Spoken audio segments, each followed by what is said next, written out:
Some tragic news in the world of wrestling and kind of the sports entertainment world, as Scott Hall died from complications from hip replacement surgery. Today is the day that he has been put off life support. Scott Hall started his wrestling career in 1984 in the NWA Florida Territory Championship Wrestling from Florida. It would feud with the great Dusty Rhodes. His training partner was Dan Spivey and worked under Rhodes, Mike Rotunda, and Barry Windham. Hall was done a lot of things, and he would move on to the American Wrestling Association, the famous wrestling organization that tried to compete with WWF in the 1980s. So he became Magnum Scott Hall and later Big Scott Hall. He was a babyface. He was a good guy. And he was tried to be pushed by Fern Gagne, who was the AWA owner.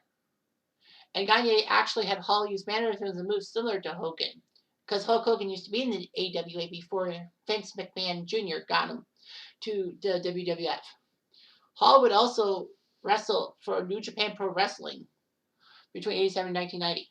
But Scott Hall will be known for his tag team with Curt Hennig, aka Mr. Perfect, as he and Hennig won the AWA World Tag Team belts from Jimmy Garvin and Steve Regal in a 58-minute match. They would lose to Buddy Rose and Doug Summers by countout May 17th. But Hall was given shots at the AWA World Championship against Stan Hansen and Rick D'Amato Martel. But unfortunately, Hall did not win those matches. And also, Hall hated the cold weather in the territory, even though Gagne was going to put the belt on Hall. He left for the NWA, which turned out to merge into WCW by 1989. So he was basically a vignette showing him swimming, playing volleyball at a beach. His in-ring debut came when he teamed with Randy Rose in a losing effort against the tag champions, the Freebirds. He would finally get his first win 13 days later, but it didn't matter. Anyway, his TV debut came July 9th when he lost to the Great Muta. He went on hiatus and all that and just wasn't himself. He would go on to wrestle part-time for WWF, New Japan Pro Wrestling, Catch Wrestling Association, and the World Wrestling Council before getting back to WCW by 1991. He was renamed the Diamond Stud, which was huge. He was managed by the great Diamond Dallas Page. He would go on to do quite well. He was in the famous Chamber of Horrors match at Halloween Havoc 91 when he was teamed up with Abdullah the Butcher, Cactus Jack, and Vader, losing to Sting, El Gigante, and the Steiner Brothers.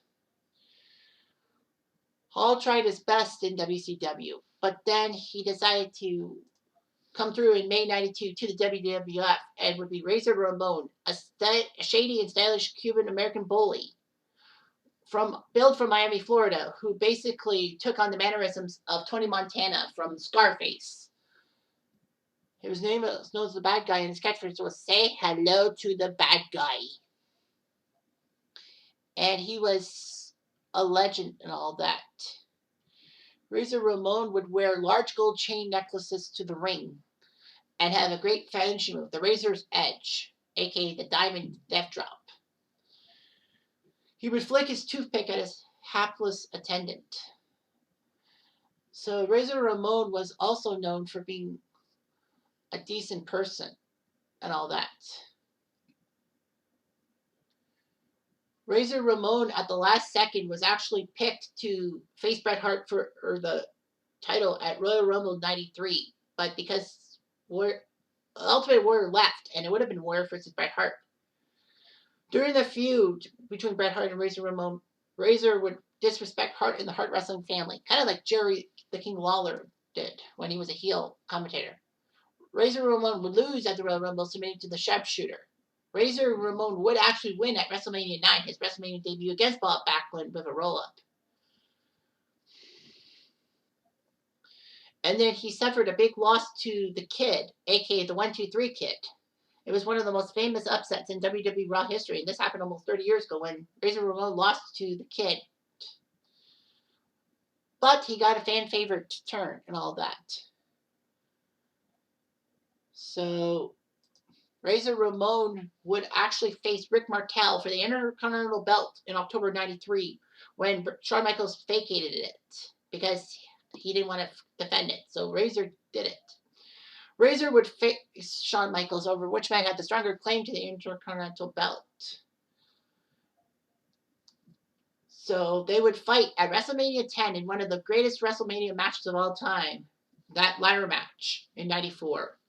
However, Razor Ramon and Shawn Michaels would not. That wouldn't be the first great WrestleMania match. I mean, the first great ladder match. Well, it wouldn't be the last great ladder match. In '95, they fought in Pittsburgh at I forget the I forget. I think it was. I can't remember. I get SummerSlam and lost. Razor Ramon actually beat Shane Douglas at In Your House in October '95 to regain the belt after Shawn Michaels forfeited the title to Dean Douglas because of his injury he suffered at a nightclub. Razor Ramon would feud with Goldust for the Intercontinental Belt, but Goldust survived and won the title from Razor thanks to 1-2-3 Kid. Razor Ramon was actually supposed to face Goldust at WrestleMania 12 in a Miami Street fight for the belt, but unfortunately Hall was suspended because of drug use. And of course, let's not forget Razor Ramon getting involved in the famous curtain call at MSG involving the Clique, Kevin Nash, Paul Levesque, and Shawn Michaels. And Shawn Waltman. Well, Diesel, Triple H, Shawn Michaels, and 1-2-3 Kid, respectively. Because Hall and Nash were actually leading for WCW, they weren't punished for their act. And Shawn Michaels was a champion. Vince couldn't do anything, but 1-2-3 Kid almost left. Well, pretty much left too. So Triple H had to take up the punishment. Regardless, Hall and Nash would cause trouble at WCW and would form the New World Order with Hulk Hogan. So he had some great chances. He won the famous World War III Battle Royal, 60-man Battle Royal, to have a chance for the WCW belt against Mr. Hogan. Against Sting. But unfortunately, he lost. Hall would be taken off TV for rehab, and he came back. He would switch sides to align himself with Hulk Hogan with NWO Hollywood. Needless to say, Scott Hall was also responsible for forcing the belt off Goldberg, who was the WCW champion, by using his stun gun on Goldberg, giving Kevin Nash the title. Hall would win the U.S. heavyweight belt from Roddy Piper in 1999, but he suffered a foot injury which caused him to forfeit the title. Hall would regain the U.S. title in November 1999, but lost. But then after beating Booker T, he actually vacated the TV title by throwing it in a trash can, and also stripped of his U.S. title because of his knee injury. All that. Hall and Nash would win their 6th WCW tag team belt together. Hall ended up getting injured. He tried for ECW in New Japan, but then he came back to WWE in 2002 alongside Nash and Hogan to form the NWO when Vince McMahon wanted to put the NWO to spite Ric Flair and all that.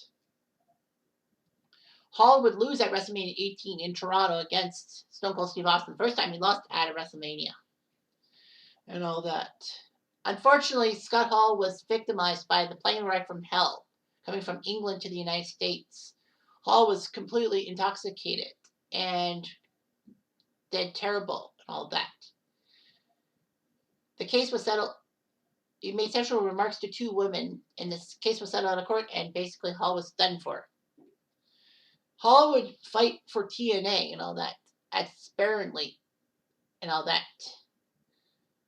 In 2010, Hall, Nash, and Waltman, aka X-Pac, would reform their alliance at the January 4th, 2010 episode of TNA Impact, which basically was only 3 hours because they would try to counter program WWE's Bret Hart reunion with Shawn Michaels and Vince McMahon. Regardless, he was in various promotions. He got to the Hall of Fame the night before WrestleMania 30. All that. And reunited with the Clique. Shawn Michaels, Triple H, X-Pac, and Kevin Nash. Unfortunately, Hall's personal life with drugs and criminal activity would ruin him and all that. His health was just terrible. And of course, Hall was hospitalized after falling and breaking his hip. After Hall underwent hip surgery, a blood clot was dislodged, resulting in Hall suffering 3 heart attacks on March the 12th. He was taken off life support 2 days after the heart attacks. So basically, WWE has said he had died. Razor Ramon was a key guy and all of that. But Scott Hall tried to be clean and sober by dealing with DDP and his yoga.